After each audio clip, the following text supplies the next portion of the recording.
பண்டிகை காலம் அப்படின்னாலும் சரி, வீட்டுக்கு ஒரு பொருள் வேணும் அப்படின்னாலும் சரி, பெரும்பாலும் நம்ம கடைகளுக்கு போய் தான் பொருட்களை வாங்கிட்டு வருவோம். ஆனா இ-காமர்ஸ் தளங்கள் நம்ம பொருட்களை வாங்குற முறையே மாத்தி அமைச்சிட்டாங்க. வீட்டுல இருக்கிற எல்லாருக்குமே துணிமணி, வீட்டு உபயோகப் பொருட்கள், செல்போன் உள்ளிட்ட எல்லாமே வாங்கிக்க முடியுது. அந்த அளவுக்கு இந்தியாவுல மக்கள் ஷாப்பிங் செய்யற நடைமுறையை இந்த இ-காமர்ஸ் தளங்கள் பெரிய அளவுல மாற்றி வச்சிருக்காங்க. அமேசானும் சரி, பிளிப்கார்டும் சரி, இ-காமர்ஸ் பிரிவுல ஆதிக்கம் செலுத்திட்டு வந்தாங்க. கோடிக்கணக்குல முதலீடு செஞ்சு கிடங்குகள், லாஜிஸ்டிக் கட்டமைப்புகள் எல்லாத்தையுமே உருவாக்கினாங்க.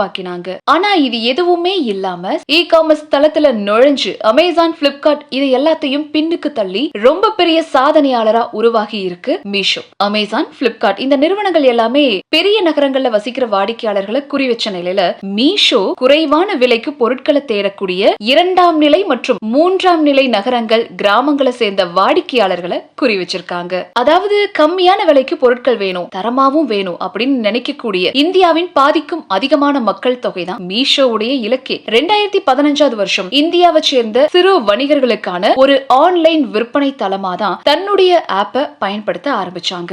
ஆனா ரீசெல்லிங் அப்படிங்கிற ஒரு நடைமுறை இந்த மீஷோவை பெரிதளவுல மக்களிடையே புகழ் பெற செஞ்சிருக்கு. பல்வேறு குடும்ப தலைவிகளும் மீஷோ வாயிலாக பொருட்களை ரீசெல்லிங் செஞ்சு கணிசமான வருமானம் ஈற்றாங்க. இதுதான் நிறுவனத்தின் வெற்றிக்கு மிக முக்கிய காரணமா இருக்கு. அமேசான், பிளிப்கார்ட் போல சின்ன சின்ன வணிகர்கள் கிட்ட இருந்து எந்த ஒரு கமிஷனையும் மீஷோ வாங்குறது கிடையாது. விற்பனை செய்யப்படக்கூடிய அனைத்து பணமும் நேரடியா வணிகர்களுக்கு தான் போகும். இதனால பல்வேறு சிறு சிறு வணிகர்கள், குறிப்பா பாரம்பரியமா பிரத்யேகமான தொழில்களில் ஈடுபட்டு இருக்கக்கூடிய சிறு வணிகர்களுக்கு மீஷோ மிகச்சிறந்த ஒரு தொழில் வாய்ப்பை ஏற்படுத்தி கொடுத்திருக்கு. வீட்டு உபயோக பொருட்கள், துணிமணிகள், காஸ்மெட்டிக் இது எல்லாமே அமேசான், பிளிப்கார்ட்ல இருக்கிற தளங்களோட கம்பேர் பண்ணும்போது மீஷோல ரொம்ப கம்மியான விலைக்கே கிடைக்குதுங்க. மீஷோவுடைய ஆவரேஜ் ஆர்டர் வேல்யூ அப்படிங்கிறது வெறும் 260 ரூபாய் தான். இது பிளிப்கார்ட், அமேசானுடைய ஆவரேஜ் ஆர்டர் வேல்யூவை விட ரொம்ப ரொம்ப கம்மியா இருந்தாலும் அதுதான் மீஷோவுடைய வெற்றிக்கு முக்கிய காரணமே. இப்போ மீஷோவில் 5.75 லட்சத்திற்கும் அதிகமான ஆக்டிவான விற்பனையாளர்கள் இருக்காங்க. அவங்க எல்லாருமே சிறு உற்பத்தியாளர்கள் தான். அதே போல 21 கோடி பேர்